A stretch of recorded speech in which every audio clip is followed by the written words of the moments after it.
Welcome everyone to our presentation, CASLPO registration, the CETP exam, and mentorship.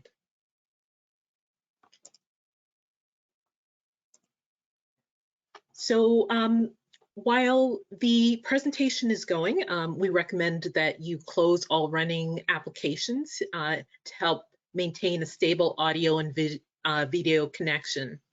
So, and if your connection freezes, please exit, go to webinar, and then return to the session. The video and slides for this presentation will be posted on CASLPO's website on our international and non-accredited Canadian programs page within the next few weeks. The agenda will include a 5-minute bio break before we start the mentorship section of our presentation.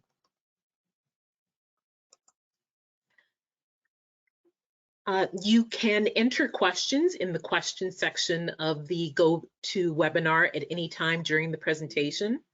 And we will answer questions at the end of the section about registration with CASLPO and the CETP exam, and again at the end of the section about mentorship.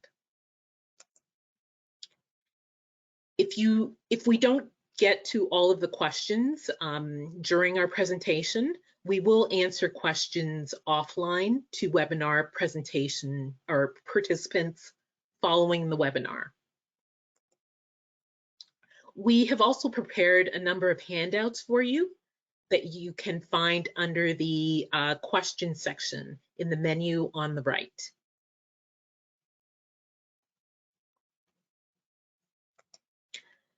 So I'd like to introduce the presenters for today. My name is Colleen Myrie, and I'm the Director of Registration Services. My name is Jennifer Cupid. I'm the International Applications Coordinator at CASLPO.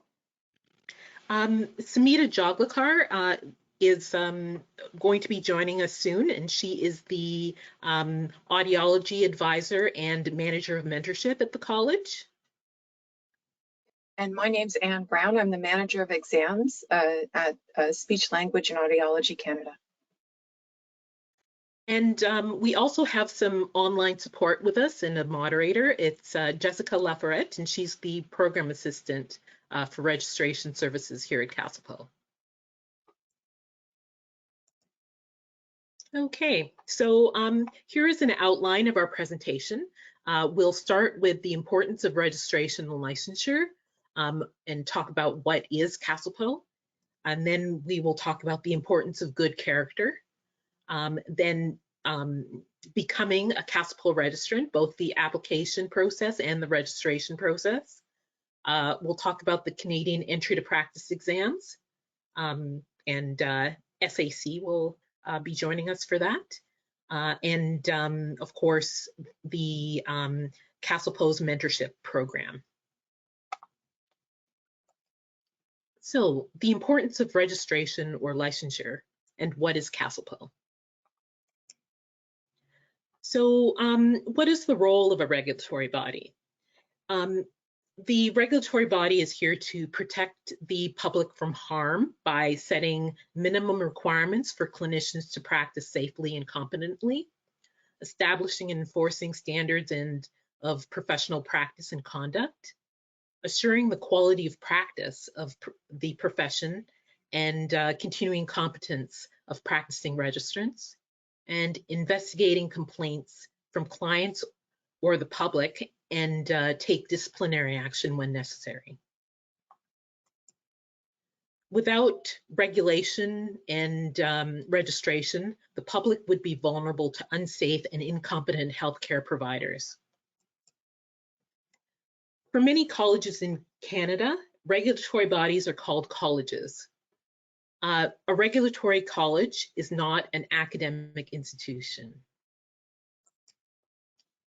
CASLPO is a regulatory body for audiologists and speech-language pathologists in the province of Ontario. To work in Ontario as an audiologist or speech-language pathologist, you must be registered with CASLPO and have a CASLPO number. Registration with CASLPO provides a qualified individual with the legal authority to use the professional titles in Ontario. Those titles include audiologist, speech language pathologist, speech therapist, or any abbreviation or variation of these titles. And it also allows you to represent yourself to the public as an individual who is qualified to practice audiology or speech language pathology in Ontario. So CASLPO has a board of directors, and the board of directors' role is to serve the public interest by overseeing the regulation of the practice of audiology and speech language pathology in Ontario. The board of CASLPO is composed of 9 elected professional registrants in audiology and speech language pathology, and 2 registrants from the university community, and up to 7 public members appointed by the provincial government. When you become registered with CASLPO, you are joining the company of all other regulated professionals in the province.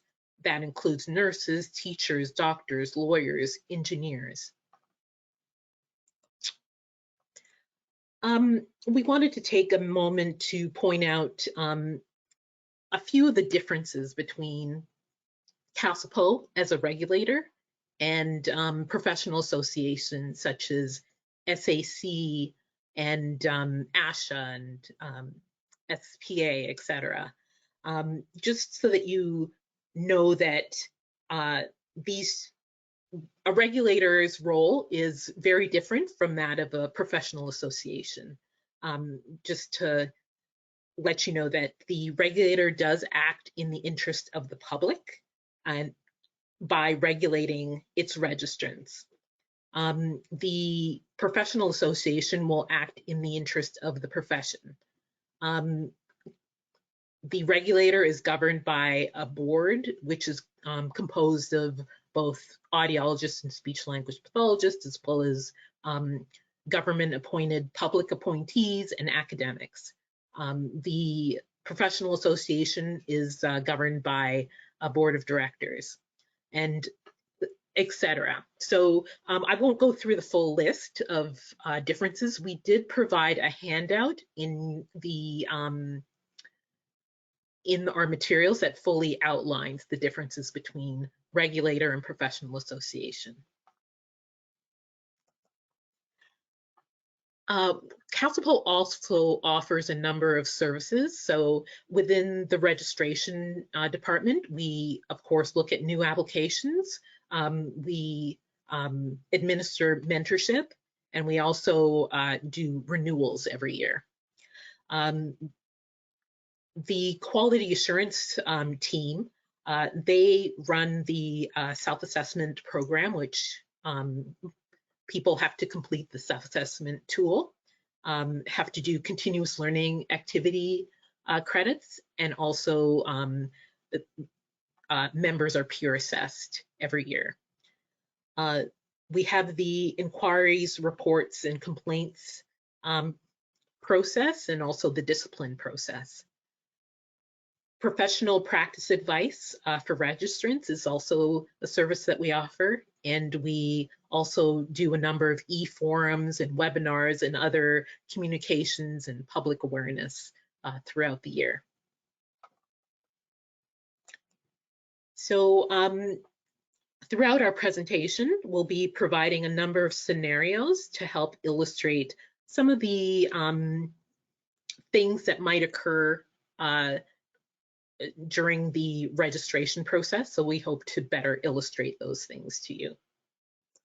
So our first scenario is we have Mia, and Mia has completed a master's degree program in speech language pathology at University X and plans to work in Ontario, but she is not a registrant of CASLPO yet. Mia decides to create the following LinkedIn profile. So you can see that Mia is listing herself as a speech language pathologist, pre-registered in Ottawa, Canada. And she indicates that she has excellent communication skills and prides herself in her ability to develop a rapport with clients and their families. And we have, I guess, the following question: is the information on Mia's LinkedIn profile acceptable according to CASLPO's regulations? I'm just going to ask, do we have Smita online yet? No, we do not. Okay, so Oh, yes, we do. No, yes, I'm here. She's oh, here. Smita, could you run the poll? Sure, So yes, I will. we will have some polling questions where you can participate, and you can answer whether you think that Mia's LinkedIn profile is acceptable according to CASLPO regulations. So the options are yes, no, or maybe.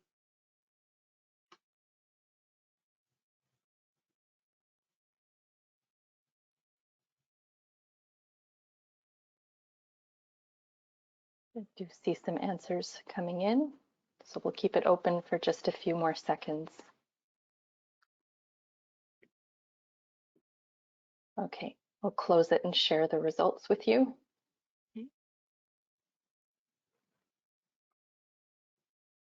There we go. Great. Most have said no, 82%. So you're correct. The majority is correct. The answer is no.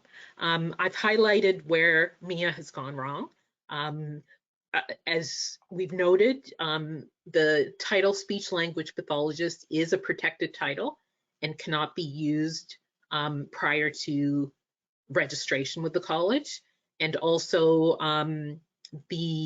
by putting pre-registered, that only becomes a variation of the protected title, and that's not permitted either. So we want to recommend at this point that if you do have a LinkedIn profile and you're using the protected title in another country, when you come to Ontario and you've, what we would recommend is that you change your LinkedIn profile so that you're no longer using the protected title in Ontario. It's important to note that CASLPO takes title infringement very seriously, and it will impact your registration if we do catch you using the protected title before you're registered.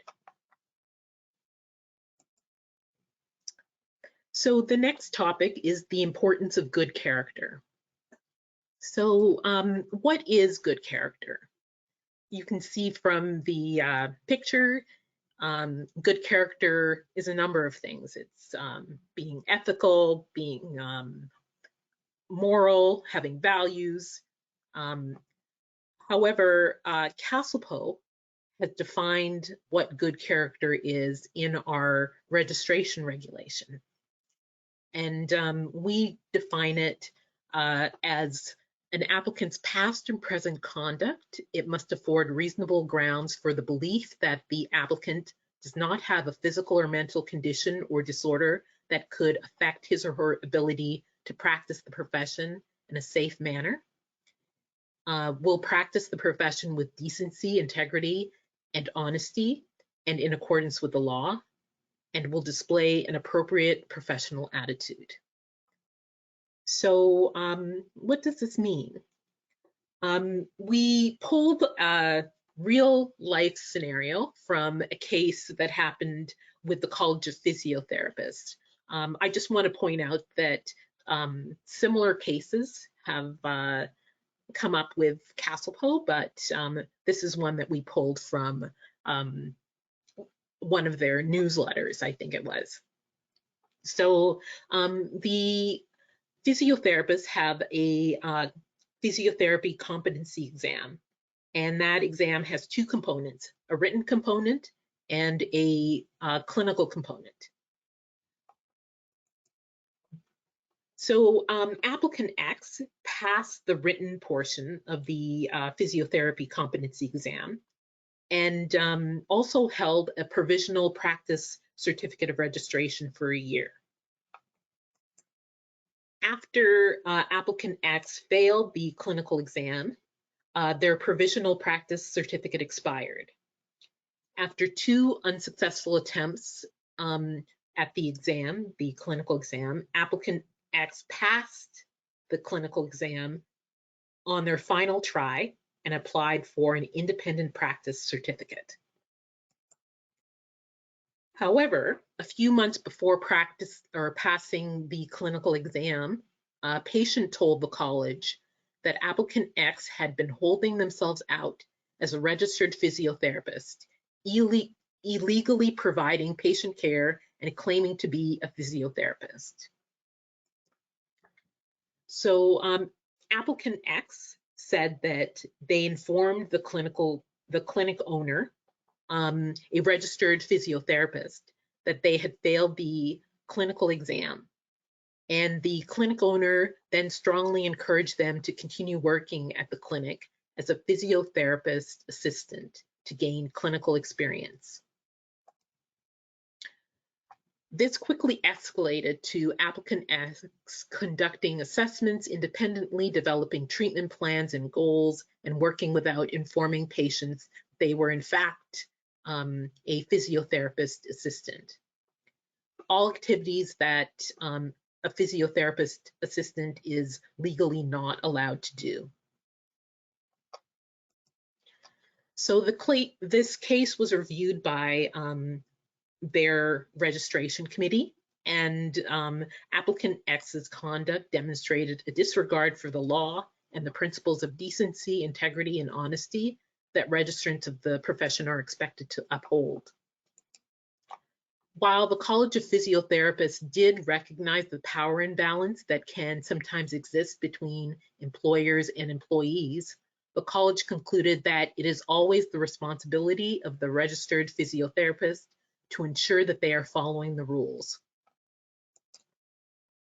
So the college decided to issue an independent practice certificate to applicant X with terms, conditions, and limitations included, which included meeting with a senior physiotherapy advisor and also successful completion of an ethics course.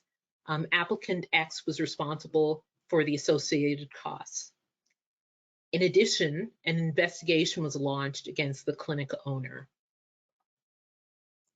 So we want you to keep in mind that misconduct before registration may trigger an inquiry into an applicant's suitability to practice. Each application will be assessed by the registration committee on a case-by-case basis. And the college would want to know the details of the applicant's conduct before a decision will be made about registration with the college. Oops, sorry. I just wanted to point out that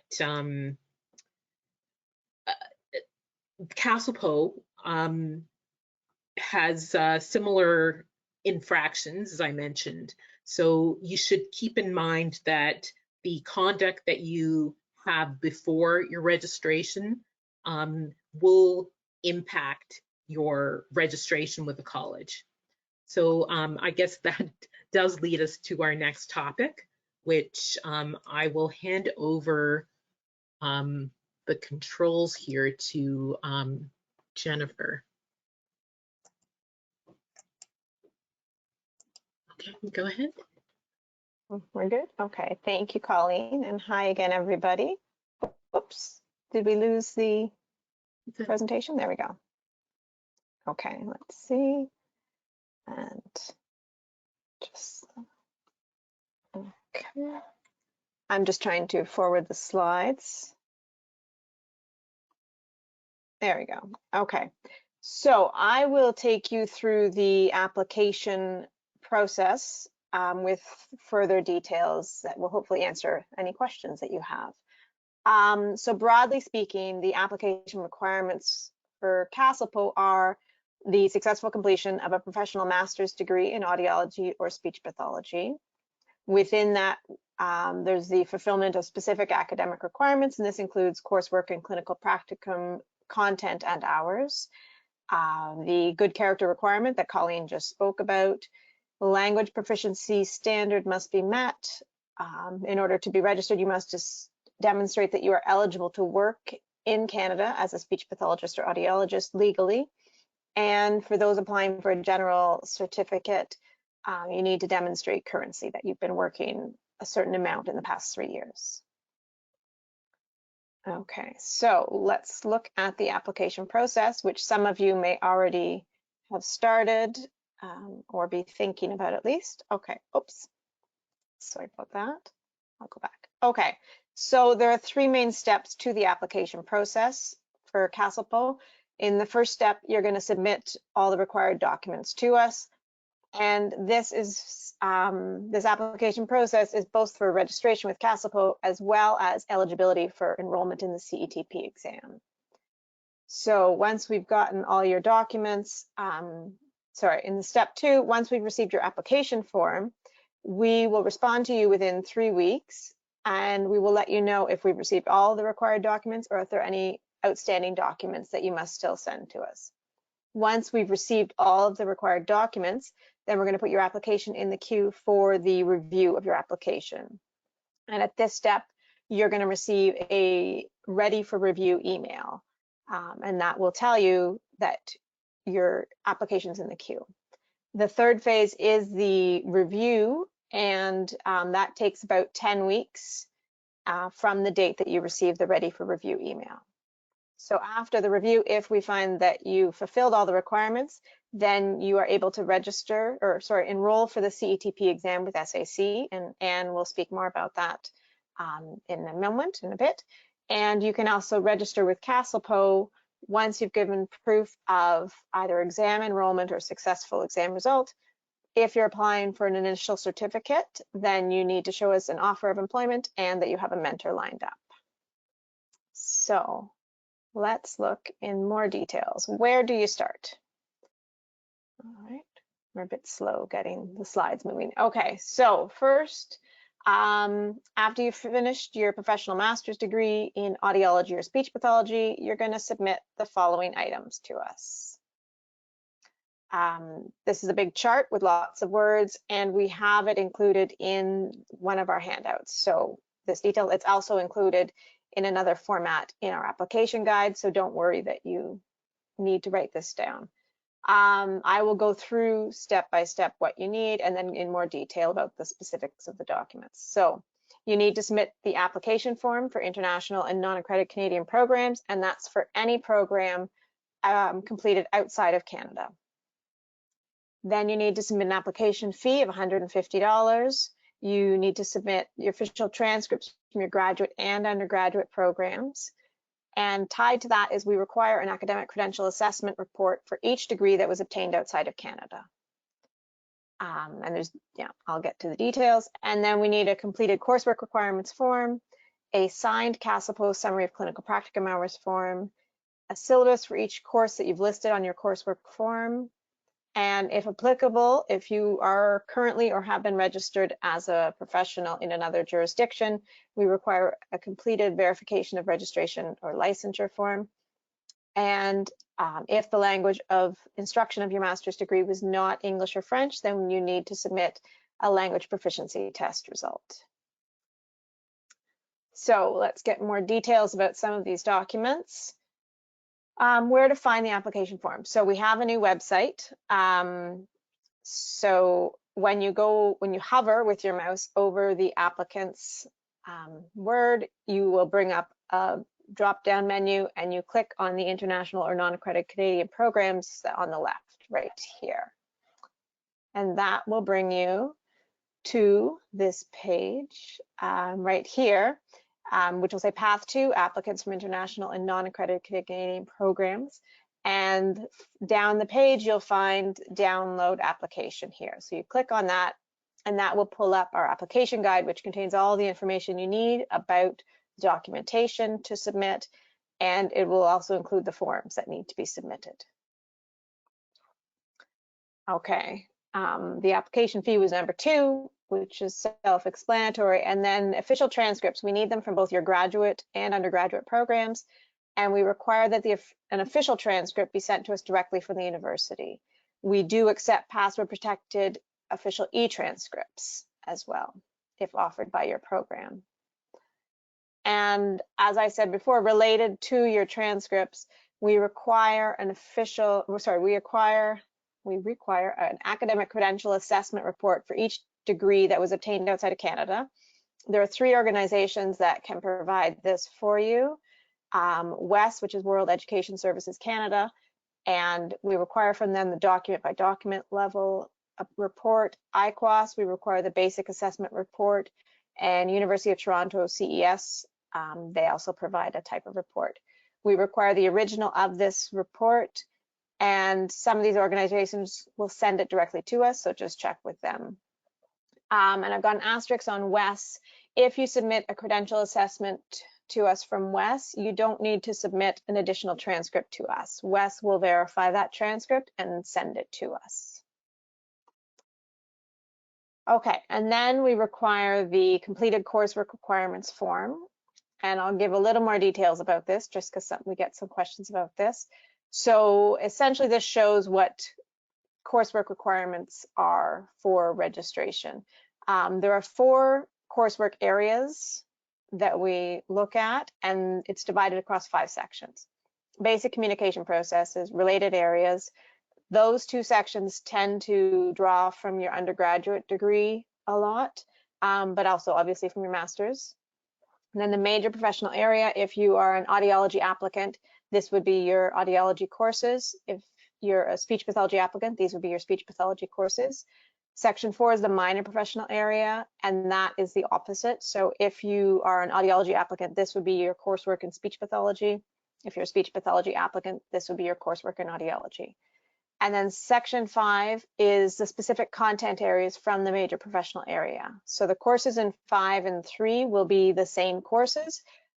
Section 5 just breaks down your coursework to show that you've completed all the specific content areas. And I'll show those in a second. And I just want to note here that we are having changes coming to our academic requirements on March 12th, 2023. This is due to the fact that the Ministry of Health approved our registration regulation amendments back in 2023, not 1923. And so because of that, we now have changes coming in 2023. So for applications received electronically or that are postmarked March 12th, 2023 or later, the new requirements will be enforced for your application. And I'll talk a bit more about this later. Okay, so this is what the coursework requirement form looks like when you upload the application guide.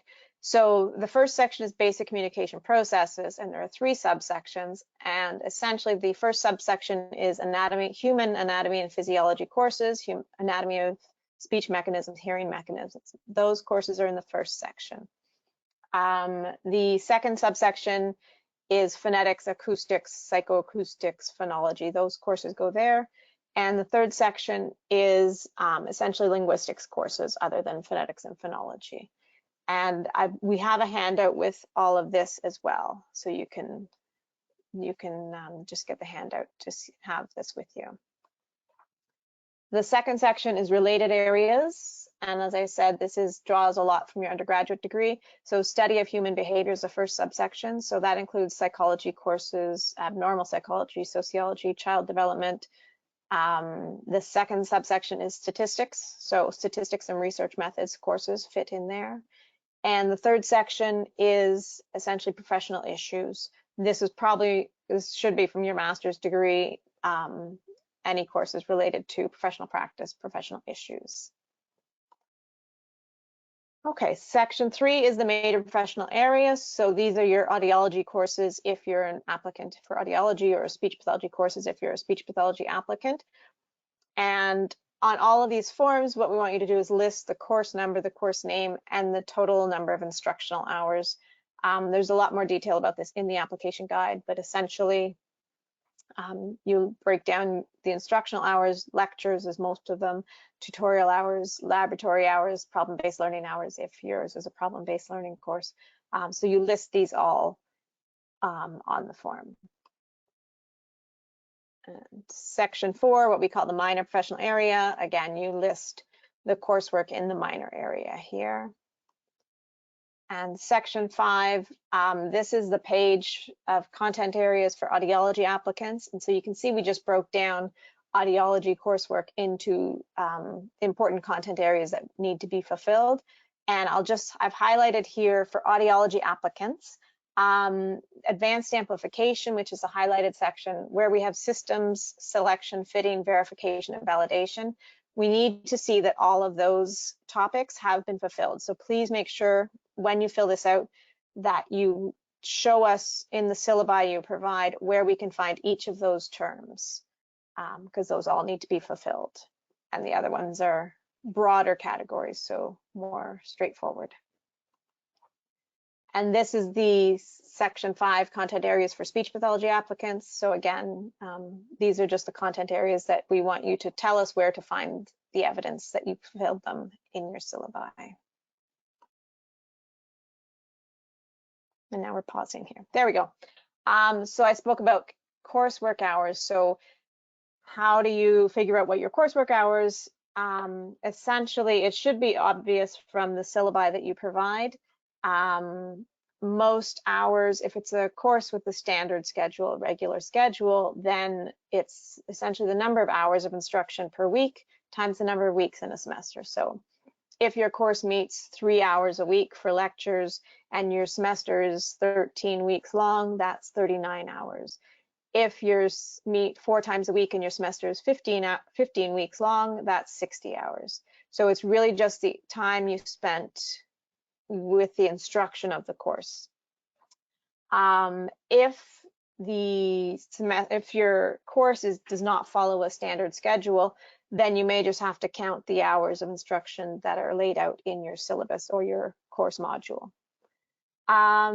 So this information should be, as I've sort of said, in your syllabus. You can also find it on your transcript, perhaps. Sometimes on the back of the transcript, it tells how many hours of instruction a week for a, what am I thinking? If it's a 3-credit course, or per credit hour, essentially. I mean, that information may be provided on the back of your transcript, especially for people who were at school decades ago.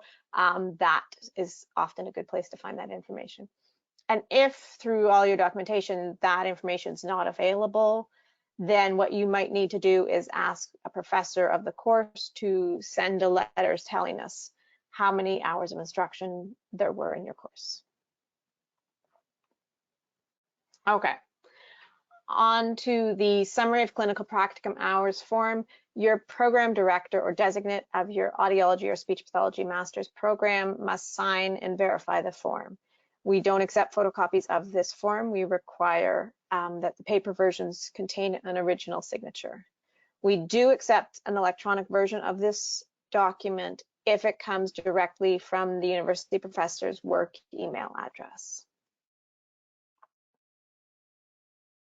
Okay, and so I've talked a lot about the syllabi, and we ask for a syllabus for each course on your coursework hours form so that we have documentation in our files to confirm that every applicant has fulfilled all of the hours and content requirements that are in the registration regulation. So there we go. And if you are or were a registered professional in another jurisdiction, we require a verification of registration or licensure form that will be filled out by the other regulatory body where you were previously or currently registered or licensed. And if the language of instruction of your professional master's degree was not English or French, you must submit a result from one of the following tests to meet our standard: TOEFL, IELTS, or TEF in French. And in coming soon, there will be a couple of new tests added to this, but currently these are the tests. Okay, so those are the documents required. And within those documents, the following ones must be originals, including university transcripts, the academic credential assessment, clinical practicum hours, and the language proficiency test result if required.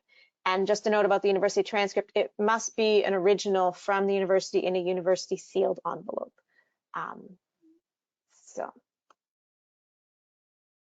Okay, so away from documentation, how long does the application process take? So the first part of it is the intake procedure where you submit your documents and we organize them into a file for you. So once we receive your application form, once we've received it, it takes up to 3 weeks for us to complete the intake process. And we will send an email once we've received your application form and looked through your file to let you know which documents we've received and if any are outstanding. And then once we've received all of your documents, we're going to send you the ready for review email, and that will let you know that your application's in the queue and ready for the review.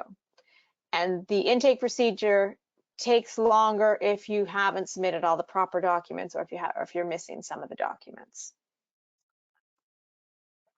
Okay, and then once you've received the ready for review email, you're in the queue, and the review process can take up to 10 weeks to complete, and that's from the date you received the ready for review email, and it could take longer if a deficiency is identified. However, let's say after 10 weeks, we've found that you're eligible for registration, so you can then register with CASLPO if you're ready and enroll in the CETP exam with SAC. There we go. So about our queue, following the Office of the Fairness Commissioner of Ontario, CASLPO is committed to processing applications as quickly as possible and in the order that each application is received in the completed form. So once you've received that ready for review email, we put you in the queue and we don't deviate from that order. So please resist the temptation of calling the college to check the status of your application, because it slows down our processing significantly if we are answering questions about where they are in the queue, and we can't change the order of applications. So, but we do keep you up to date with our emails and tell you what the timeline will be.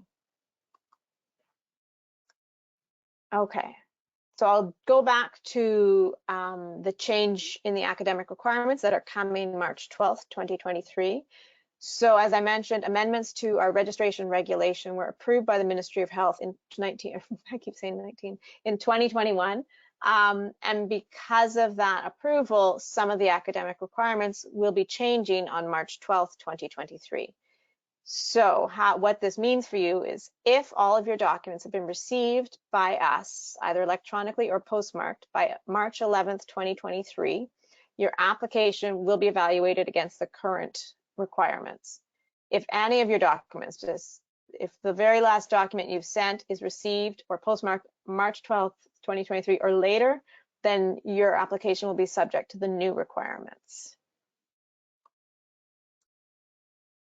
And let's see, there we go.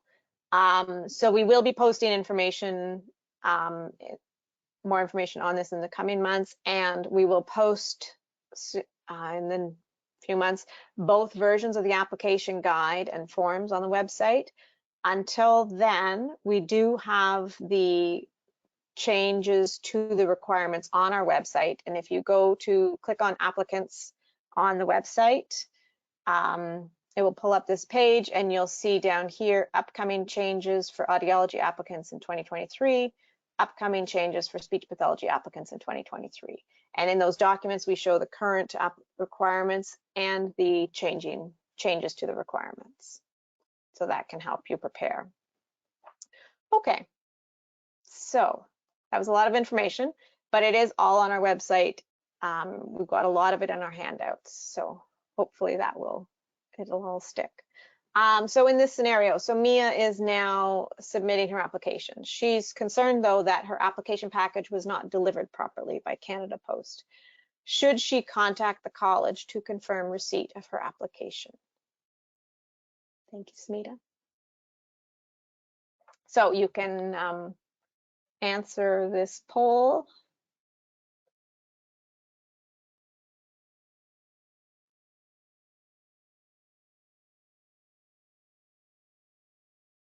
Should Mia contact the college to confirm the receipt of her application? No, my goodness, 100% correct. No. And it's really just so that we can keep our processes moving as quickly as possible. So once we receive your application form, we let you know what the status is, and we won't have any more information to provide to you. And it will just slow down things, and then it'll take longer for the review process. So, but that's fantastic. Okay. All right, we have another scenario. So Mia's submitted her application, and then Mia's potential employer calls Jessica Laforette at CASLPO and tells us, I would like to hire this graduating student for a position that we have, but we need her to start in 2 weeks. Otherwise, the children at our center will not get the service that they are entitled to. Should we at CASLPO push Mia's file to the top of the queue so that she can start her employment in 2 weeks? We have another poll. Should CASLPO push this file to the top of the queue so that she may start her employment in time?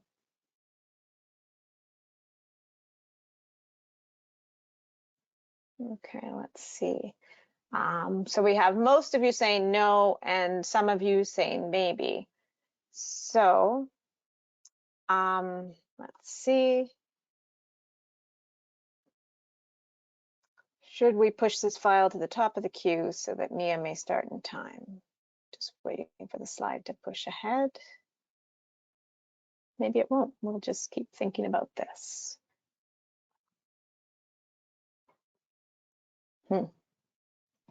Colleen, can you push us ahead?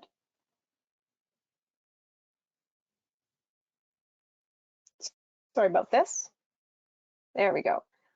So the answer is no. We cannot move one person's application ahead of the others because we must provide an impartial, transparent, and fair process for all applicants.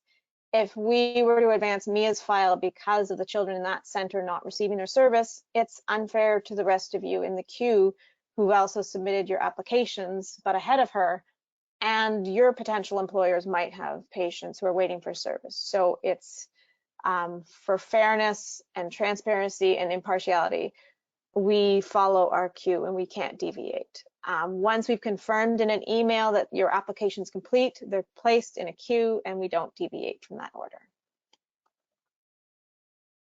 So the message from that all is plan ahead. So, and speak to potential employers if you're at that stage about the application timeline and the registration processes and where you are in that process. It is not possible for us to expedite applications.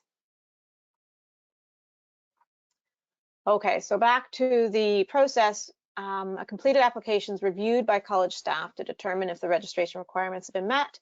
If your application is approved, you're going to be notified by us by email that you're eligible for registration. Okay. However, let's say there are deficiencies or a deficiency in your application. This could be in the coursework, content or hours, clinical practicum hours, or good character. If there's deficiency found, then your application will undergo further review by CASLPO's registration committee that Colleen spoke about earlier. The committee meets quarterly, so the application time will increase by about 3 to 6 months. And this is good to think about too for planning. If you know ahead of time that there's going to be a deficiency in your application, budget in that extra time for the application process. So the committee with these applications that they receive may conclude that there are no deficiencies in an application, and they'll direct the registrar to issue a certificate to the applicant. They could conclude that there are deficiencies and direct the registrar to issue a certificate of registration if the applicant successfully completes additional training or examination, and that could be specified by the panel. They could conclude that there are other concerns and direct the registrar to impose specific terms, conditions, and limitations on a certificate of registration of the applicant, and that's similar to the case that Colleen spoke about. Or registration could be denied, and they would direct the registrar to refuse to issue a certificate of registration. So those are all the possibilities with the registration committee. And just a final note about contact with CASLPO. For confidentiality reasons, we cannot speak to anyone other than the applicant about their application without the applicant's written permission. So the college can't provide information about, say, your application to your parent, your spouse, or an employer without your written permission. So beyond confidentiality, problems of misunderstanding or distorted information by this third party can lead to delays and errors in your application. So we will speak really only to you unless you give us specific written permission. Okay, so the application review process is completed and we move on to the registration process. And I think I will pass it back to Colleen for this.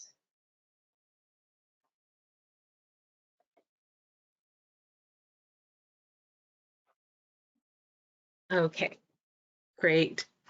So I'm just going to take you through our registration process. So once you've completed the application process, you would move on to completing your registration with the college. And CASLPO has 4 categories of licenses. We have an initial certificate, a general certificate, an academic certificate, and a non-practicing certificate. So when applicants first become registered with the college, generally speaking, they either get a general certificate or an initial certificate. So I'm just going to give you the differences between those two certificates of registration. So with the general registration, the applicant has met all the academic requirements for registration, but they also have practice experience and have provided at least 750 hours worth of patient care or related work in either audiology or speech language pathology within the 3 years prior to applying for registration. They've also passed the CETP exam. With an initial certificate, you have applicants who have also met the academic requirements for a registration, but they may or may not have any professional experience, or they might not have provided 750 hours worth of patient care related work in the previous 3 years. And they may also not have attempted the CETP exam yet. So you should note that if you wish to become an initial registrant, you must complete CASLPO's mentorship program, which is not a requirement if you are a general registrant.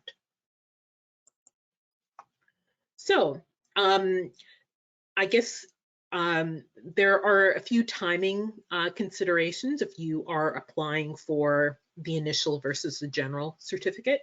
So if you are applying for the general license, you must have completed your CETP exam prior to registration and passed it, of course. If you are applying for an initial certificate, you have 2 options. You can either take the CETP exam prior to completing registration, and if so you might have successfully completed that exam before starting as an initial registrant, or you can become registered as an initial registrant and complete your CETP exam during that first 6-month term of your initial certificate. So we just want to point out that if you fail the CETP exam during your initial registration, your initial certificate does expire, and you will be required to pass the CETP exam before your initial certificate may be reinstated. So part of the process for issuing an initial certificate does require that you have an offer of employment in Ontario to work as either an audiologist or a speech language pathologist. And also you have to have an eligible mentor lined up. So we have this chart here, and I just wanted to do a comparison between registration for initial and general. And you'll see that in some cases you're doing the same thing, and in some cases they differ. So in the first case, if you're applying for either initial or general, you have to submit a completed registration form. So the completed registration form must be received by the college at least 5 business days ahead of your proposed employment start date. With the initial registration, you can either, if you've taken the exam first before your registration, we would want to get confirmation that you've passed the exam. And or if you wish to take the exam during your initial practice period, we require that you submit a signed undertaking agreeing to enroll in the next available sitting of the CETP exam. So again, for the general certificate, we require that confirmation of the that you've passed the CETP exam. And for the initial certificate, we're just going back to what an undertaking is. So the registrar may issue the initial certificate prior to the applicant having taken the CETP exam, but the applicant must sign an agreement to write the CETP exam during the first 6-month term of their initial certificate of registration. And this agreement is known as the undertaking.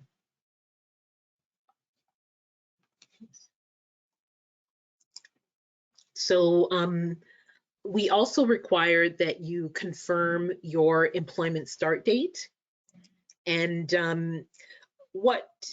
in some cases, you might not have an exact date in mind because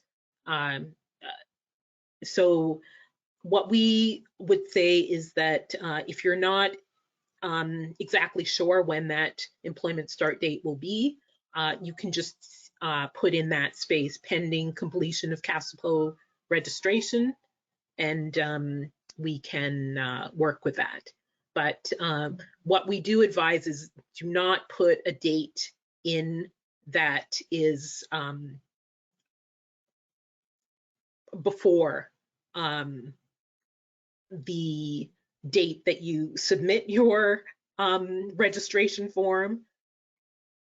You should also ensure that that you give us at least 5 business days, as we mentioned, to process your application. So factor in those things before you submit your registration form with the employment start date.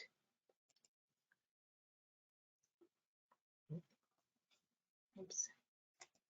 Okay, so we also require that you confirm where you're going to be working and your business telephone number, both the initial registrant and the general registrant. You both have to do this. We also require that you confirm your eligibility to work in Canada. And again, both initial and general registrants have to do this.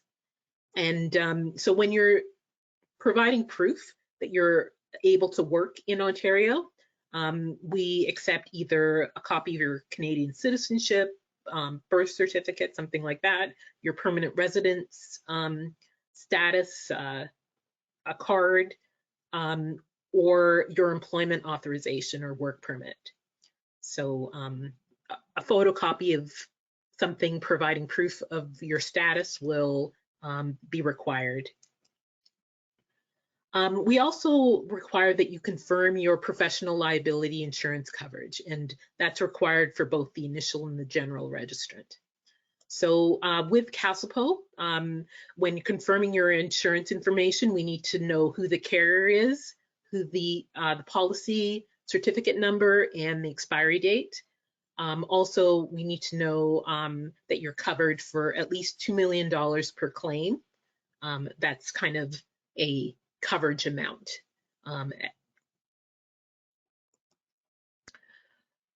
We also require that you pay the remaining fees for registration. So both the initial and the general registrant are required to pay a registration fee and a prorated fee. So the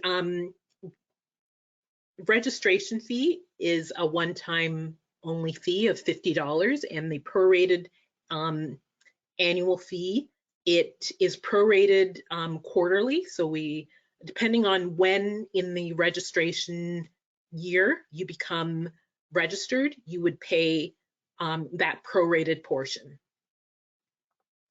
And we have a chart on our website that outlines what the proration is and the dates that apply to what portion you pay. So now we see the differences between the initial registration and the general registration. So if you're applying for initial, you're required to submit your mentor's name and also the name and email address of your HR contact at each of your practice locations. For the general certificate, we want to have a record of your employment history, a declaration of your practice recency, and also a submission of what we call a reference request form, or just the reference request form actually verifies that you've practiced and provided 750 hours within the last 3-year period. Okay. So once we get all of that information from you, we are able to issue your registration within 5 business days. And once that's done, you will have your CASLPO number, and you will be a registered member of the college. Your registration will immediately be visible on CASLPO's public register. And we have a little picture here of what our website, you can click find a registered professional, and you can search for yourself and find your profile. So congratulations, you are now a CASLPO registrant. And as a CASLPO registrant, we just wanted to note that one of your responsibilities is to renew your registration to keep it up to date. So all CASLPO certificates of registration expire on September 30th every year, and all CASLPO registrants are required to renew their certificate on or before October 1st. This includes any newly registered initial registrants. Sometimes, you know, when people are registered in September, they think that they're good for the entire year. That is not the case. That registration expires at the end of that same September, and you do have to renew for the coming year. So we have another scenario, which is Mia, of course. She has started working as an audiologist or a speech language pathologist, or she's asked, can she start working as an audiologist or a speech language pathologist once she submits her documentation to CASLPO, but has not received her CASLPO number. And so it's yes, no, not sure are the options.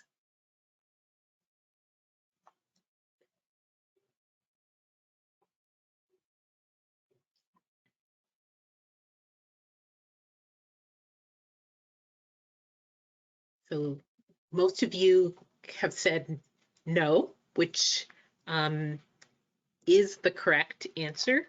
An individual cannot begin work as an audiologist or speech language pathologist until they have been issued a certificate of registration by CASLPO.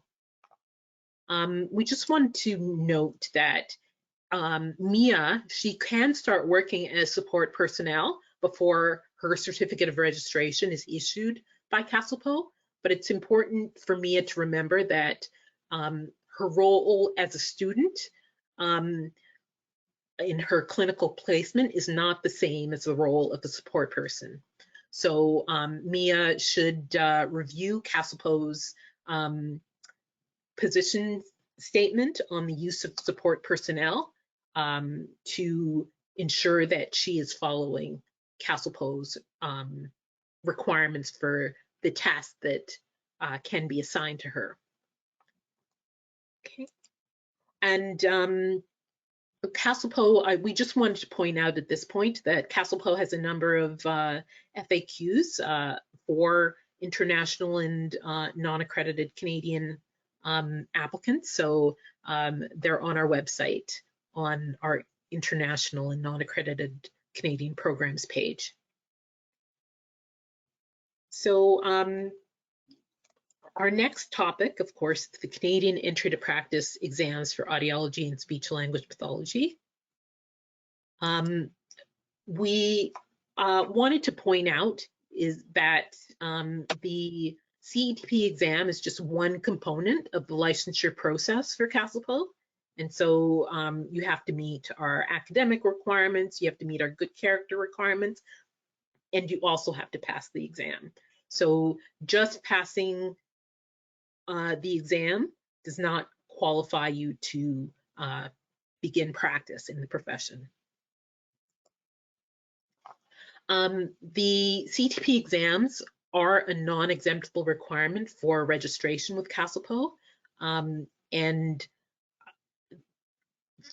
however, if you are fully registered and in good standing in another regulated province in Canada, and if you have practiced prior to applying for registration in Ontario, then you could apply to CASLPO as a labor mobility applicant, and you would not be required to do the CETP exam.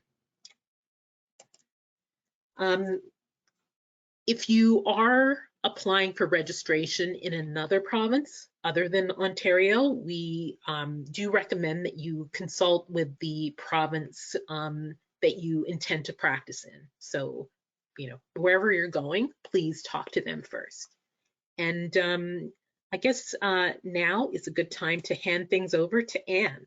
Let me see if I can give you the controls, Anne. Okay.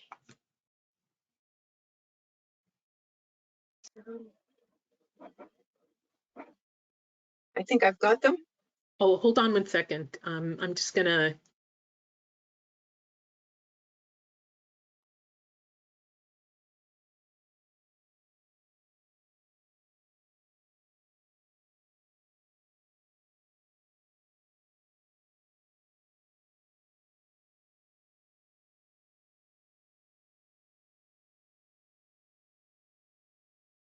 I think I have the mouse controls. I'm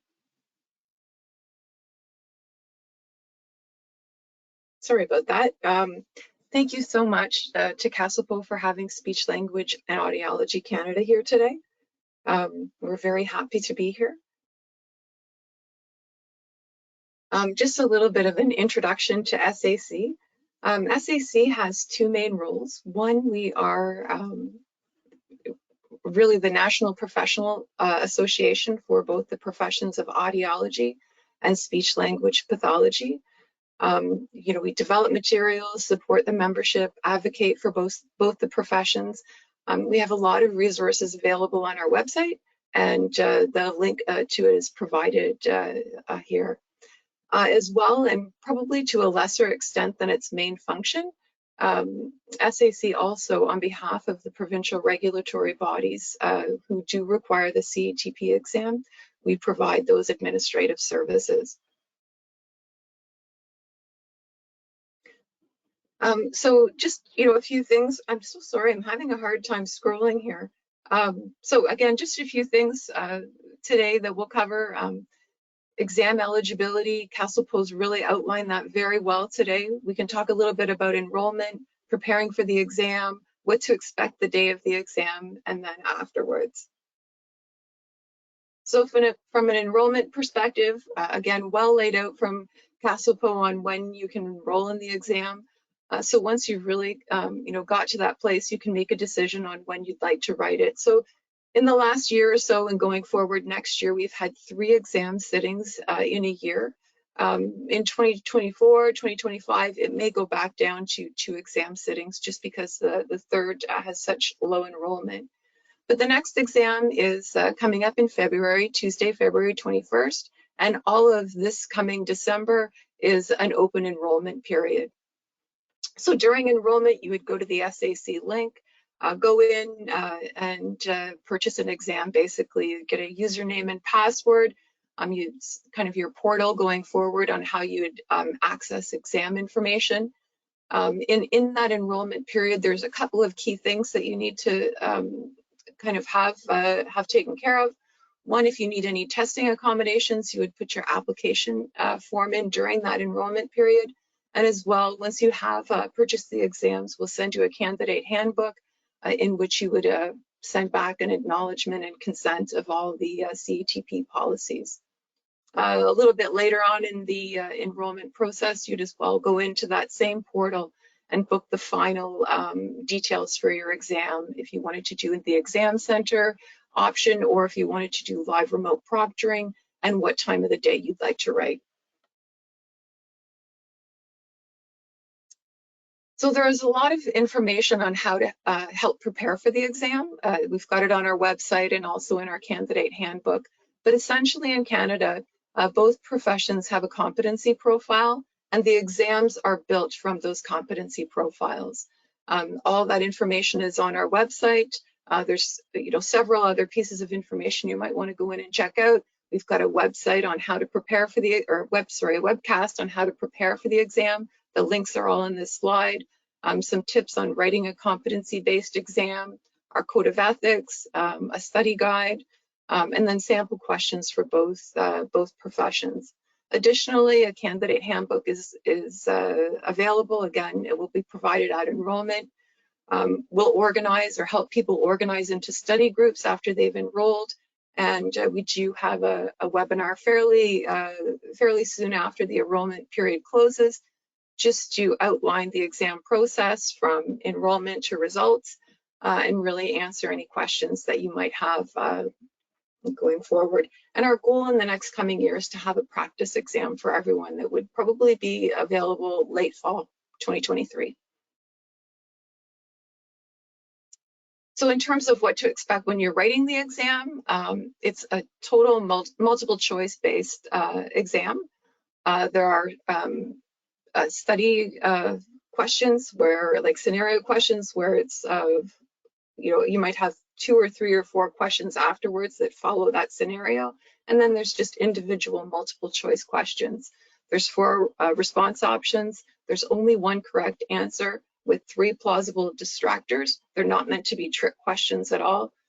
There's no all of the above responses, and there aren't any negative choice questions, which is meant to really provide a high level of readability.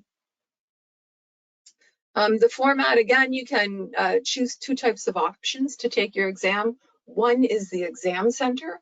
In the last few years in the pandemic, there haven't been a lot of exam center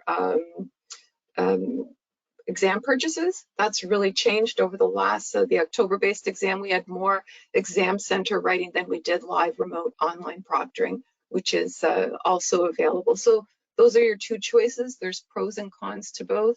I'm happy to walk anyone through what those pros and cons could be.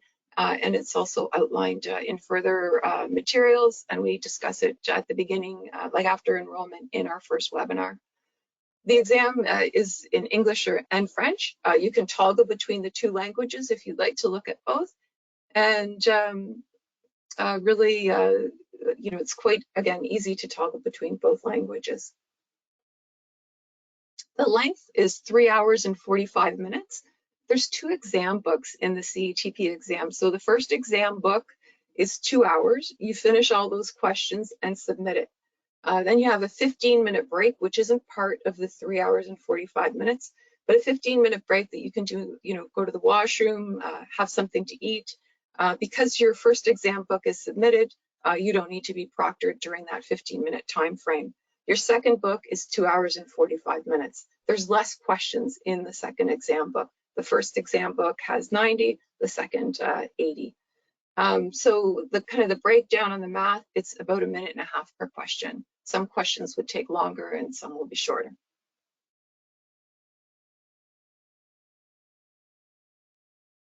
So just a couple of things on the day of the exam, a couple of tips from people who have taken it.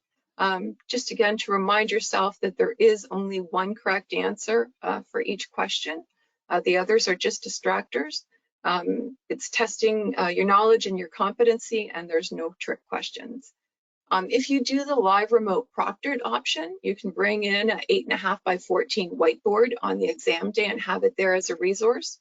If you are taking your exam in an exam center, you will be assigned scratch paper from the proctor if you'd like that. But there is the ability on the exam portal to take your notes electronically, so you have that option in both the exam platforms. So again, it's a long day. Eat and drink beforehand and consider taking a day off afterwards. It's important to understand, especially for the online proctored exam, to understand that your booking time, so for example, let's say you've got an appointment time for 10 a.m., your exam might not start until about 20 after 10. You'll go through a series of protocols with your proctor, doing a room sweep, acknowledging some of the exam rules, etc. So your exam itself, the 3 hours and 45 minutes plus the 15-minute break, might only start at about 10:20. I know that was one of the most common questions people had going into the last exam. So dress in layers. The room temperature may vary in an exam center. And again, if you do need a testing accommodation, make sure that you've got that submitted well in advance and that you've got all those details sorted out through me and through ProctorU. And just make sure to manage your time during the exam. There's a clock for each book on the exam platform. So that clock is for, again, each exam booklet, not your overall exam time. And then just try to make sure that you've reviewed all your material well in advance of the exam in terms of your technology needs if you're live remote proctoring, and you should be good to go. And I will also emphasize on the day of the exam, you have a lot of contacts. I'm available all day through any cell phone, email. And as well, we provide 1-800 numbers for the day of the exam for you to be able to reach out to anyone through the exam provider. And we'll sort through any situations that occur. So in terms of results, the pass score is 330. The Angoff method is used for exam scoring, and the exam results are typically available between 4 and 8 weeks after the exam. It can be a shorter period as well. Provide you an email saying that your results are ready, and then you'd go into your exam portal and access your results.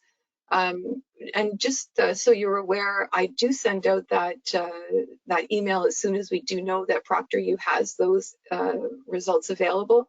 If it's on a holiday, like if it's a business day, we send out the email regardless of what holiday it might be in certain provinces, etc. The results will be shared with CASLPO, and I will say that to date the exam has generated high pass results, somewhere between 80, 83, 95%, depending, but again, high rates.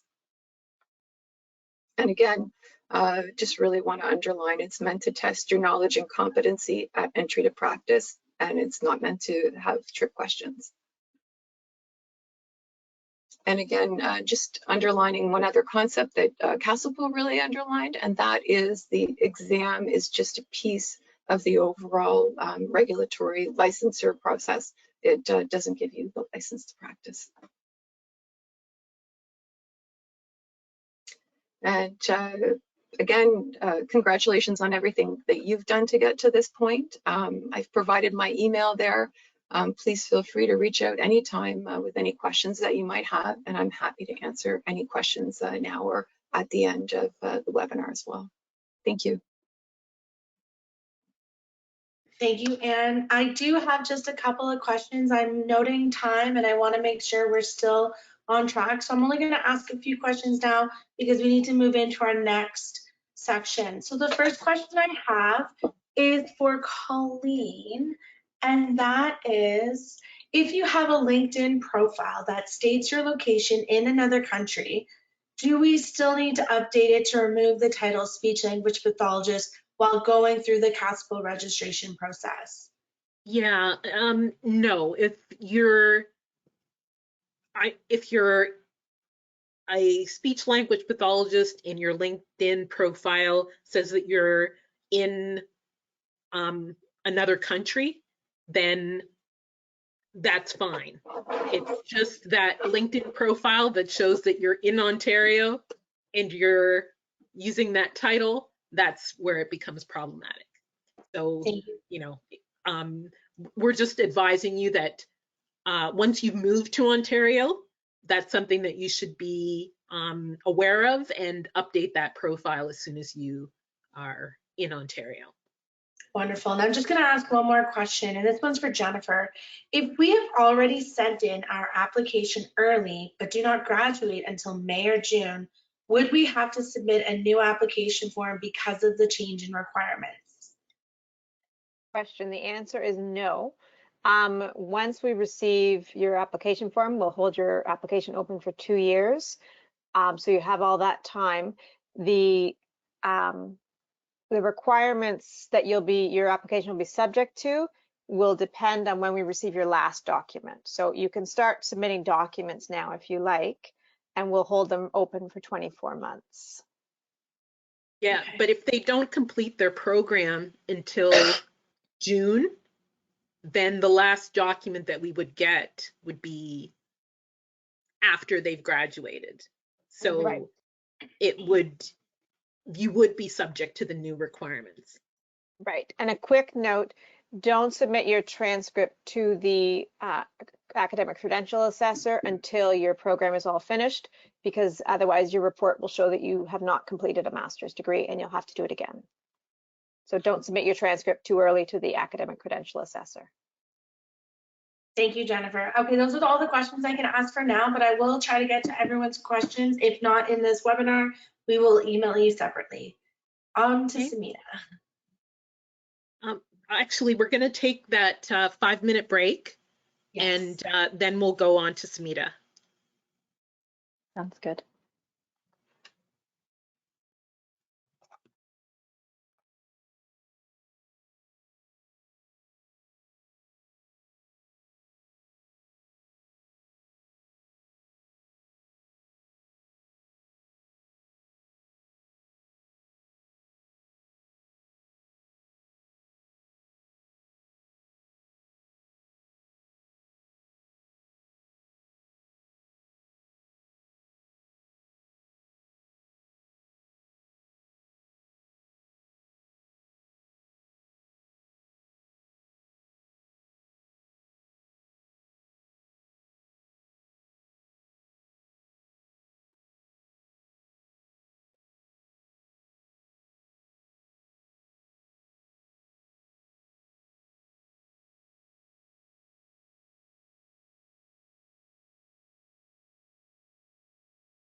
Hi, Jessica. Can I just get a quick check that you can hear me and see the presentation okay?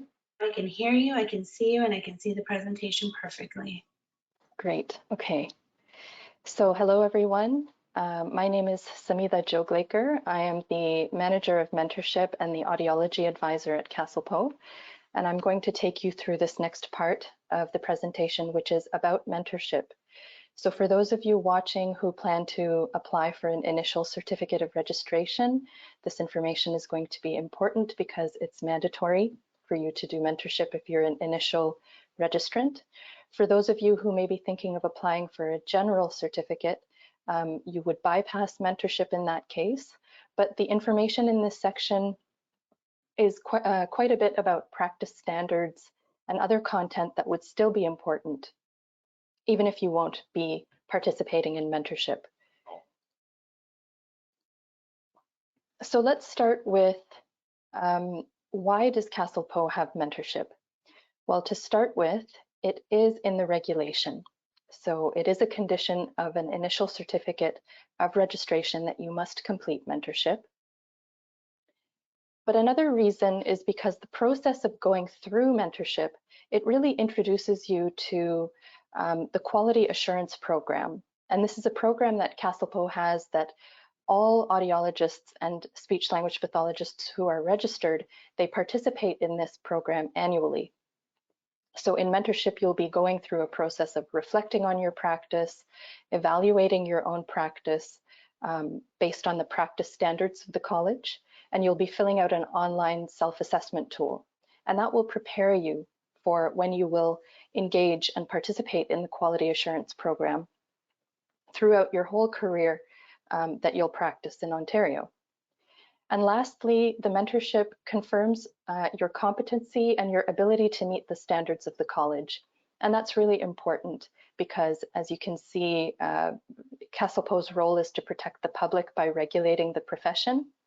And so if your competency is confirmed, then we know that you're meeting those standards and providing quality services to the public. And that's really good for everybody. So let's talk about the basics of mentorship. So it is a minimum of 6 months. It begins when you are registered to practice with CASLPO, not before that, only after you're registered and you have a CASLPO number. It's not the same as supervised practice. During your mentorship, you must provide at least 500 hours of direct patient care, and your mentor must provide at least 48 hours of guidance. And this can be direct or indirect. So direct would be sitting in the same room, being in the same physical space with your mentor and talking about your practice. Indirect guidance would be a telephone call, email, or using the online tool that I'm going to talk more about. Direct would also be a real-time video call. That would count as direct guidance. This guidance has to be spread over time. So we advise 2 hours per week that your mentor would be spending with you, and 24 hours of that guidance should happen in the first half, so the first 3 months, and 24 hours in the second 3 months. And some direct observation from your mentor is mandatory. So a common question that we get is, how many direct observation hours are required? And the answer is that CASLPO doesn't specify a number. This is really at your mentor's discretion, but the amount of direct observation should be based on your experience, skills, and confidence, the risk of harm associated with the clinical activities that you're involved with, the practice environment. So for example, a hospital environment where there's a lot of equipment, or if you're doing swallowing assessments, these activities may require more direct observation than maybe some other areas of practice. And basically, the amount of direct observation should be enough. It should be sufficient for your mentor to be able to comment on if you meet the standards of the college. So your mentor can decide how much direct observation is needed to confirm you meet the standards. And there's more information in the guidelines about guidance and observation. And I've provided a link to the mentorship webpage here where you can find all of the documents and information related to mentorship.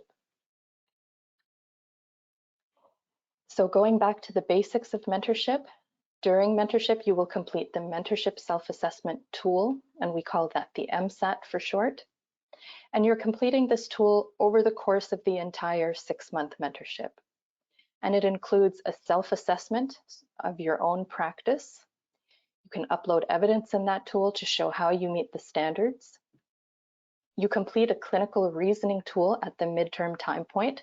That's a requirement. And you do that with your mentor. It's sort of a discussion that you have with your mentor about a patient that you've seen and how you've made the decisions you've made with that patient. And your mentor also rates you on the standards in the MSAT and submits a midterm and final report to CASLPO. So a common question we get is, can I start my mentorship before I write the Canadian Entry to Practice exam? And the answer is yes. You can obtain your initial certificate of registration with CASLPO, as Colleen mentioned in the earlier part of the presentation. You can obtain your certificate and you can start your mentorship. If you decide to do this, so if you decide to start your mentorship before you pass the exam, there are some things to keep in mind. So as Colleen mentioned, you will be required to sign an undertaking to write the exam during your 6-month mentorship period. And if you don't pass the exam, then you do have to stop practicing. So in that case, your mentorship will be interrupted and you will need to transfer your patients to another audiologist or speech language pathologist within 30 days. Your certificate of registration with CASLPO will expire, and it will be reinstated when the college has confirmation that you've passed the exam. So it's important to know this and to inform your employers if this could be your situation, because your mentorship might be interrupted if this were to happen. So another question we get is, how can I resume my mentorship after I pass the exam? And a form called a mentorship status form will be sent to you when CASLPO learns that you've failed the exam. And basically this form gives us an idea of how far along you are in your mentorship. And when your registration with the college has been reinstated, then staff will contact you about resuming the mentorship period. So you may be able to pick up where you left off, but it will depend on a few factors, like the evidence of your progress before the interruption, and if you will remain with the same mentor when you start practicing again and in the same workplace. So those factors are something that need to be considered. So decisions around how you resume mentorship are ultimately at CASLPO's discretion. So I said earlier that mentorship is not supervised practice, and mentorship is not the same thing as supervision. These ideas are different. So let's talk a little bit about that. During mentorship, you as an initial registrant of CASLPO are accountable for your clinical work and decisions. And so let's talk a little bit about what it means to be accountable for your practice. What does this mean? This is really the difference between being supervised and being in a CASLPO mentorship. And what that means is, what being accountable means is it means you are a professional who is expected and required to explain your actions and decisions. So as opposed to being a student who's supervised and having a supervisor who takes the accountability, when you become a registrant of CASLPO, you can now present yourself to the public as a speech language pathologist or audiologist, and you're recognized as that professional. So that accountability is with you in the mentorship period. So let's talk a little bit about what it means to be a professional. What is professionalism? So professionalism is a lot of different things. It's an attitude and a personal philosophy. So here are some things that sort of demonstrate professionalism: the desire to always improve and learn, knowing your scope of practice and the limitations of your knowledge, taking opportunities to be a leader when it's possible for you to do so, doing your best even when it's challenging. This is a really good one. We all have days when it's really difficult, or we might have a challenging situation or decision, but being a professional means always striving to do your best. always putting your patients first. This is an important part of professionalism in being a health professional, is that we can't let our own interests come first. We have to always put the patient, the family, the caregiver, the people who are with the patient, their interests always must come first. And maintaining professional boundaries is also an important part of professionalism. Professionalism is also a set of behaviors. So if we think about this, it's things like being responsible, being reliable and courteous, being honest with yourself and with other people, showing integrity, being respectful, and of course, being accountable. So an example is if you're late arriving to a meeting or to work, or you're running behind in your work, taking responsibility for that, asking for help, apologizing, saying, I'm sorry I was late, and then taking steps to not be late next time. That's all a part of professionalism and being accountable. So let's explore this a little bit more with a scenario. So we have Tanvi. She's an initial registrant speech-language pathologist who works as an independent contractor. And Tanvi is told by a more experienced colleague that consent for assessment doesn't need to be documented in the patient record. But this is incorrect information that Tanvi has received from her colleague. Consent for assessment must be documented according to CASLPO standards and the Healthcare Consent Act, which is a law in Ontario. So regrettably, a complaint is filed to the college that involves Tanvi. And during the investigation, patient records are reviewed and it's confirmed that consent for assessment was in fact not documented.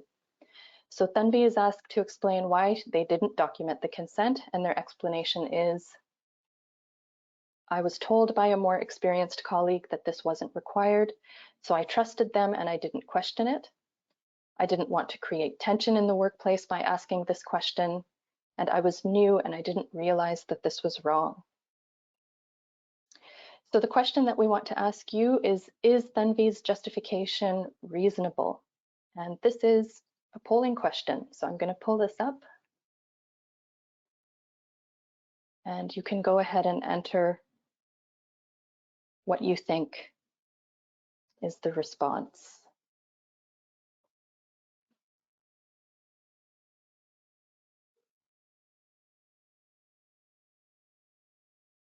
Okay, we have a few votes that have come in. I'll let it go for another few seconds.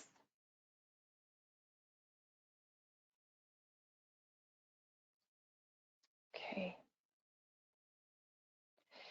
As you can see, most of you have said no. 75%, 25% of you have said yes, that this is a reasonable justification. So let's look at the answer. And the answer is no. This justification wouldn't be reasonable. Being naive isn't a defense.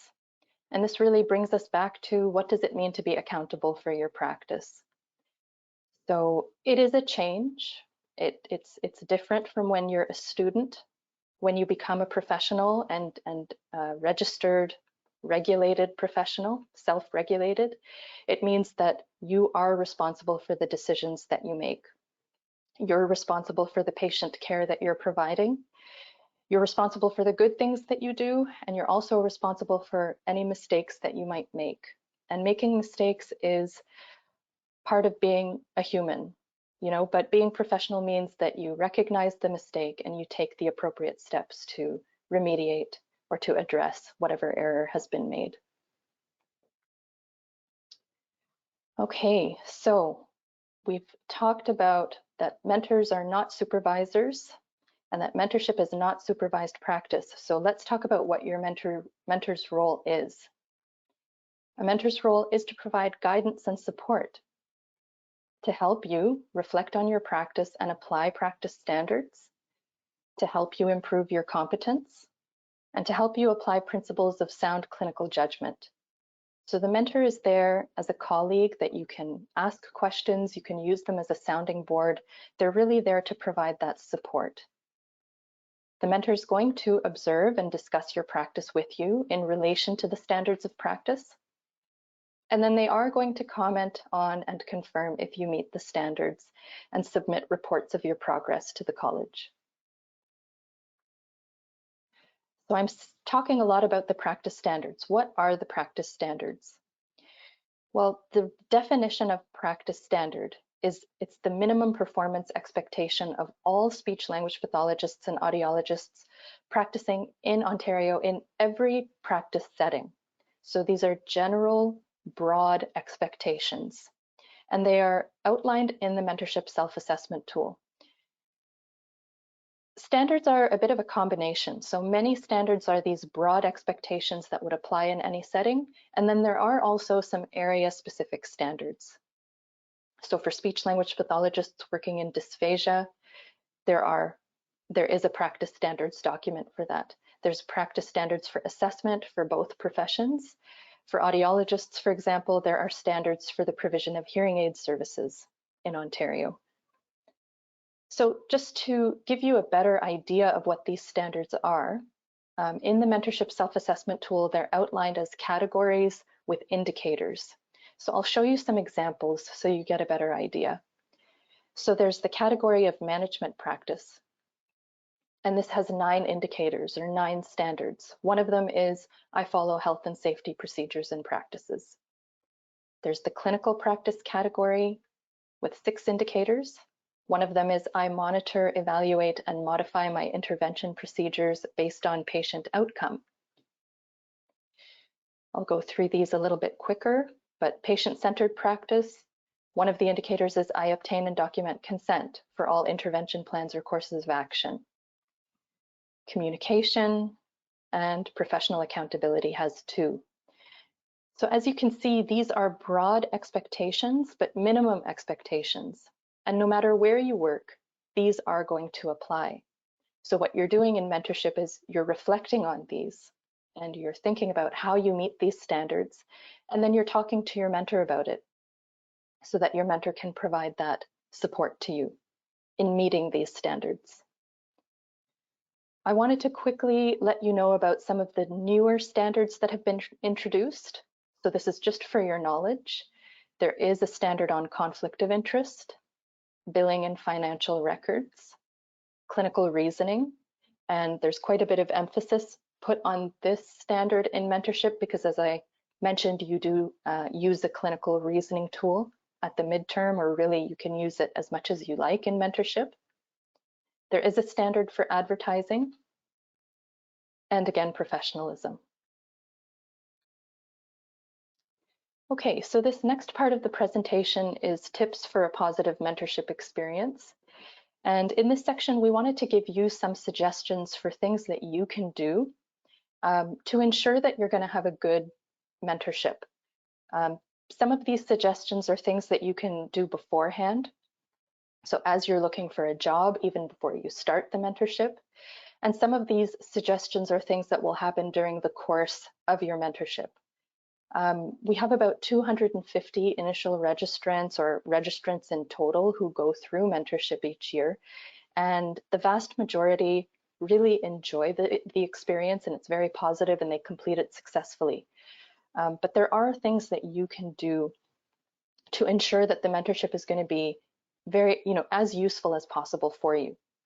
So your mentorship period will take place in the practice setting where you accept your first job as an audiologist or SLP in Ontario. And here are some suggestions to help you ensure that your mentorship experience will be positive and productive.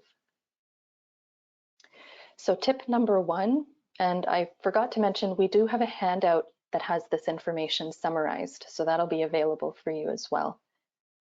But the first tip is, before you accept a job offer, take time to learn about the workplace or organization. So this is something that you can, this is really to ask clarifying questions to better understand the workplace dynamics. And sometimes we feel a little bit nervous or hesitant to ask, but the important thing is to know that you can ask these questions. So some examples of questions you can ask. What is a typical day of work like here? Are there experienced SLPs or audiologists on the team? What will the expectation be for me in a typical workday? You can ask, have you provided mentorship before? You can ask your employer. You can ask your employer what kind of support is available for a new employee or team member. What is the best way to communicate if I have questions?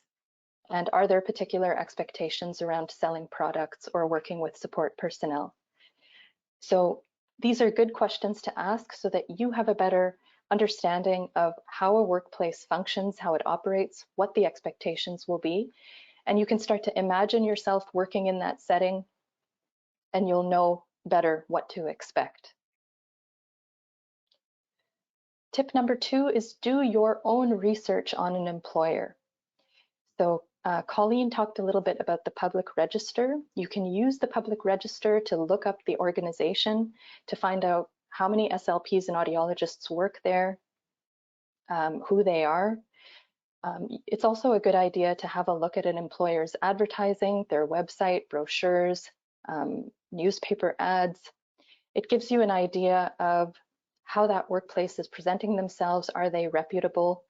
It's important to know that CASLPO can only regulate audiologists and SLPs as the healthcare professionals, but CASLPO cannot regulate clinics or the entities where audiologists and SLPs are working.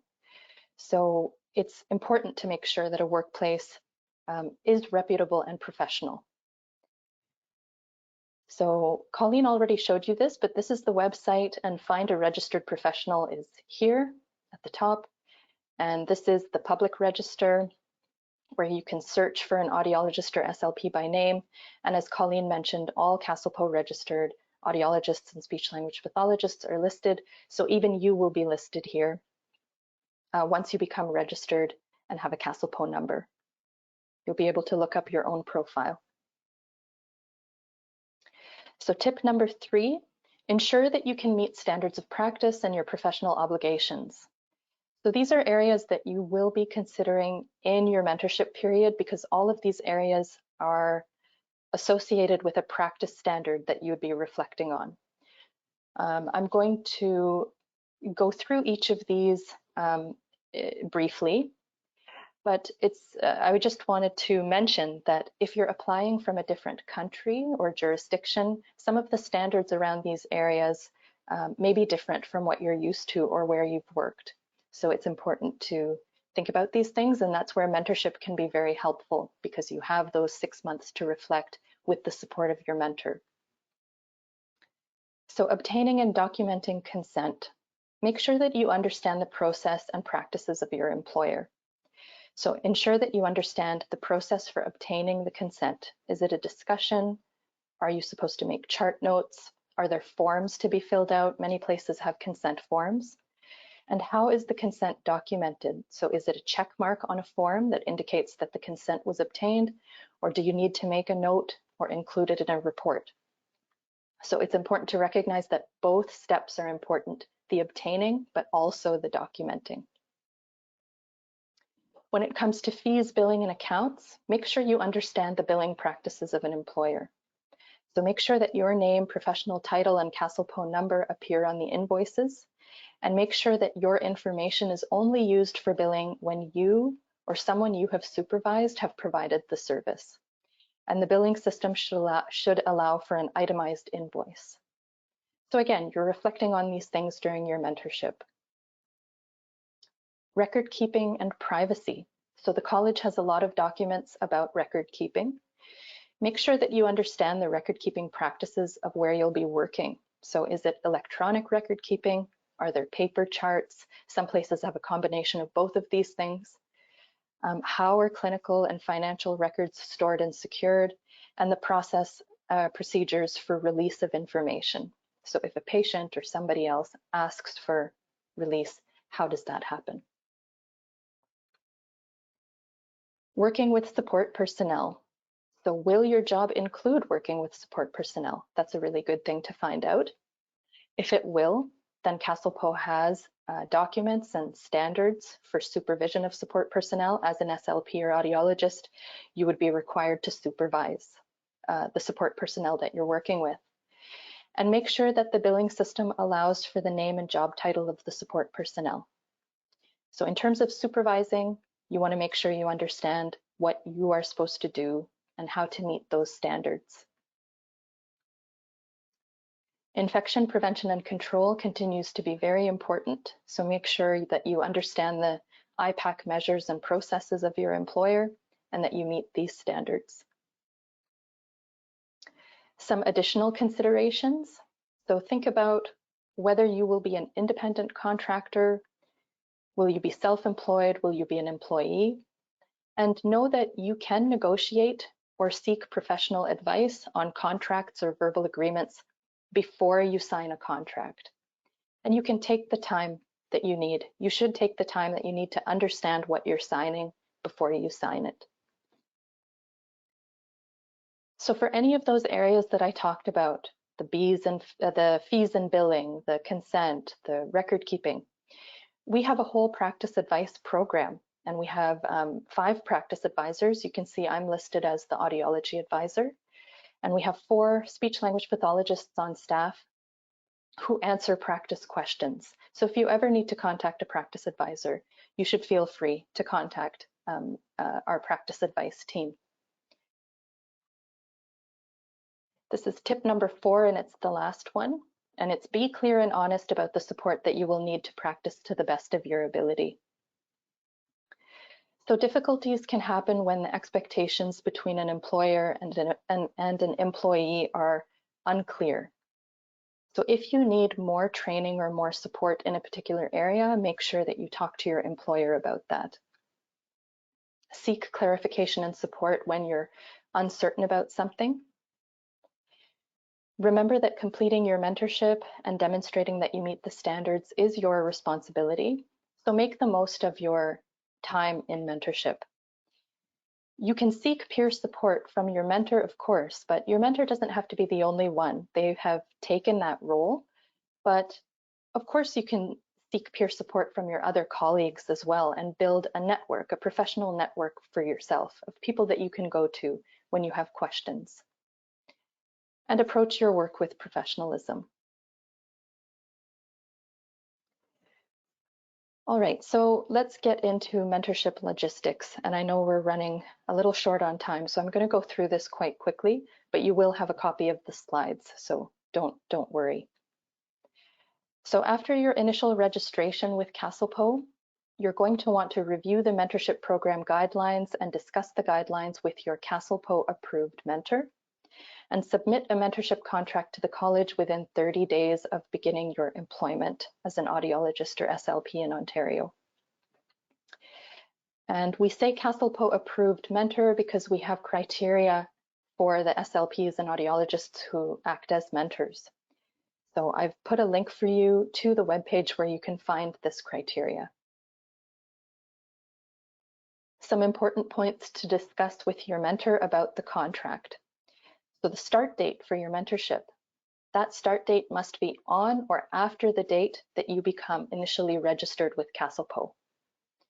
You want to talk about the process and requirements for mentoring, so reviewing the standards, how will you get those 500 patient care hours, and how will you get those 48 hours of guidance, where, how, and when will you meet with your mentor, the methods and evaluation and feedback that your mentor will use. So will those be written, verbal, in person, video conference, in the MSAT? So you want to discuss all of that. And we ask you to identify a third party for conflict resolution in your contract as well. As I mentioned before, and I think I've mentioned it a couple times, you'll be using the mentorship self-assessment tool throughout your mentorship. And this is what you'll be doing in that tool. So you'll be assessing your own practice based on the standards. Your mentor also assigns you a rating on the standards in the tool. You'll be uploading evidence and entering comments.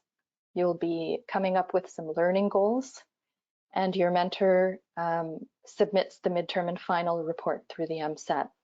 And you gain access to the MSAT when your mentorship contract is approved. So I've included some screenshots of the MSAT so you have an idea of what this tool looks like. You can see on the left-hand side, there are 4 different sections that you're working through. And there's a chart in the center that shows you what you're working on at what point. So the professional standards, you're working on those throughout the 6 months of the mentorship. The midterm you do at that 3-month time point. The learning goals you actually establish after the midterm so that you know which standards you need to focus on. There may be standards that you feel you need work on or your mentor feels you need work on, and then the final report is done at that 6-month time point. Every section of the MSAT has instructions at the top to guide you through how to work through that particular section. And then this is looking at how you would actually use the tool. So you can see here, we're signed in as a mentee. I'm actually the mentee here. And we're looking at this standard. I maintain records which accurately reflect the services provided. There's always examples in the MSAT of how to meet the standard. And then here as a mentee, I would say either I meet the standard or I need work to meet the standard. I would comment on how I've been able to meet that standard in my practice, and then upload evidence to show how I meet the standard. And when the mentor logs in, they can see the comments and the rating of the mentee, and then they have their own column where they assign a rating, and they can the mentors can add in their own comments. So this is just another just overview of over the course of your mentorship, what you will be doing as an initial registrant, as the mentee. You're going to be assessing your own practice and reflecting on how you meet the practice standards. You're going to be providing comments and evidence to demonstrate that you're meeting those standards. You're going to set 3 learning goals at the midterm and work towards achieving them. You're going to discuss your self-assessment, evidence, and learning goals with your mentor periodically, and of course at your midterm and final evaluation meetings. And we ask you to prepare 5 charts for your mentor to review at the midterm and final, so a total of 10 charts, and that's for the record keeping, to ensure that record keeping requirements are being met. What will your mentor do? Your mentor will provide guidance and support on professional practice and on the standards and applying them in your practice. At the midterm and final meetings, your mentor will review your MSAT, all the different parts of it. They will review the 5 patient records. They will confirm if you're meeting the practice standards. They'll submit the reports to the college, and they do recommend you for a general certificate of registration based on the mentorship period. So based on the 6 months of discussing your practice and going through that MSAT tool together. So what happens after the mentorship period is completed? So a general certificate of registration with CASLPO will be issued to you when you have successfully completed the mentorship period, successfully completed the Canadian Entry to Practice exam, and if applicable, fulfilled any outstanding orders issued by a committee. And in order to maintain your general registration, you need to provide 750 hours of patient care or related work. This is after you get your general certificate during every 3-year period. And that first 3-year period begins on the day that you get your general certificate. And what else do you have to do? Well, to maintain your general registration, you have to meet the requirements of the Quality Assurance Program. And I mentioned that right at the beginning of the presentation, that this is part of what mentorship prepares you to do, to participate in quality assurance, where every year you'll fill out a self-assessment tool, you'll come up with learning goals, you'll maybe take courses, attend seminars to meet the learning goals for your practice. And you could be selected for a peer assessment. So this is all part of the learning that continues during the time that you are a professional. It never ends. We're always learning throughout our practices, and we always have new things to learn. So the mentorship prepares you for all of this. Okay, I think I finished just in time. Thank you, Sunita. I have some questions that I would love to ask everyone. I don't have any mentorship questions at this time. So Sunita, I'm sorry. I answered those in the chat. So No problem. I do have some other questions. I'm going to start with this question. This was for anyone. Just to confirm, can we enroll in the CETP exam before our application is reviewed? Jennifer, do you want to respond to that one? Sure. If you are a graduate of a master's program outside of Canada, you must have your application reviewed and approved prior to enrolling for the CETP exam. Thank you, Jennifer. Yeah. My next question, oh, sorry. Before you go on, I just want to say that Samita had another appointment, so she had to leave. And if, so thank you, Samita, so much Thank for you. today. Take care. Thank you, everybody. Bye. So this next question is, how many points per question on the CETP exam? So each question, and how many points per question? It doesn't break down like that. There's 170 questions, and a pass score is 330. So it can't be broken down by points per question using the Angoff method. Thank you, Anne. This one's for Jennifer. Is problem-based learning considered the same as evidence-based learning?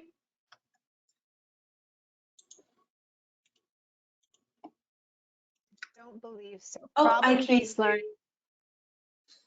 Oh, Can hear you now. now? Can hear you now. Sorry. Okay. So problem-based learning is a method of instruction by university programs, and really the emphasis is more on independent or, sorry, student-guided learning rather than an instructor lecturing. Evidence-based learning, well, okay, you know what, I'm going to say I'm not familiar with the term evidence-based learning. So if that's what your program style is, then let me know what it is and we can discuss. Thank you, Jennifer. Is coursework from CDA programs accepted for the coursework requirement form? No, any courses that are submitted to fulfill the coursework requirements must be completed at a university, either undergraduate or master's level. Thank you. I'm going to ask one more question. If our syllabus has 25 hours of independent learning, but are actually pre-recorded content lectures, do these hours count towards the required coursework hours? I had to cough. So this is going to be another case where I'm going to say submit that to me, because different schools have different terms that they use and they're defined differently sometimes. So yeah, you'd have to submit, because there's a difference between independent learning, which is sort of prep for programs, and then a problem-based learning program, which uses independent learning in a very specific way. So if there's a question about how the school defines hours, then contact me and we can discuss it. Okay, Colleen, do I have time for one more question? Go ahead. Okay, so the last question I'm able to ask, and again, if I didn't get to your question either by answering it during the webinar or one of our organizers answering it, we will respond to you via email, so don't worry. If an undergraduate syllabus does not show enough info regarding hours, must we get a letter from the professor? If so, can we reach out to the professor beforehand to have the letters ready when we apply? Okay, so certainly you can ask the professor before you apply and just submit the letter with part of your application. What I will say about undergraduate hours is generally they follow the same pattern. So let's say you have a syllabus for your introduction to linguistics class, but you don't have a syllabus for your phonetics class. Unless you're claiming extra hours, then I would say one syllabus is probably, if you provide a syllabus that says the linguistics class has 39 hours and you don't have a syllabus for the phonetics course, I know where the phonetics, I know what the content is in the phonetics course, so it's easy to classify it. And if you have enough syllabi that show me a pattern, I can know that this phonetics course 3-credit course is going to be very similar to the linguistics 3-credit course. So if you're really having trouble finding specific syllabi, if there's enough information around it, either on the transcript or in other related syllabi from courses in the same program, we can probably deduce things. What we don't want is you providing one syllabus only for the program and then claiming all sorts of hours for different courses from the same program without any evidence. So it's tough to find syllabi, I know. So do your best, and we will try and do our best as well, but more information is better, because if we don't have enough, we have to come back and ask for more, which will delay the process. So do your best and we'll work with you. All right, so I guess we're going to be wrapping up things now.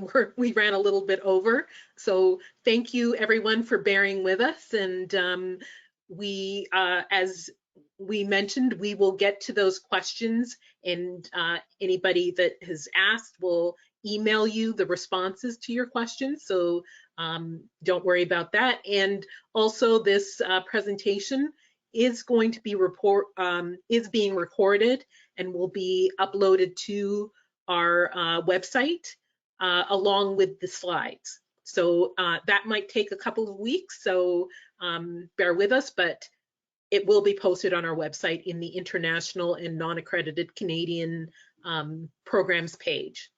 So thank you, Jennifer. Thank you, Anne, for being with me today in this presentation. And of course, Samita and Jessica, thank you for your assistance, and we'll say goodbye. Bye, everyone. Bye. Bye, everyone.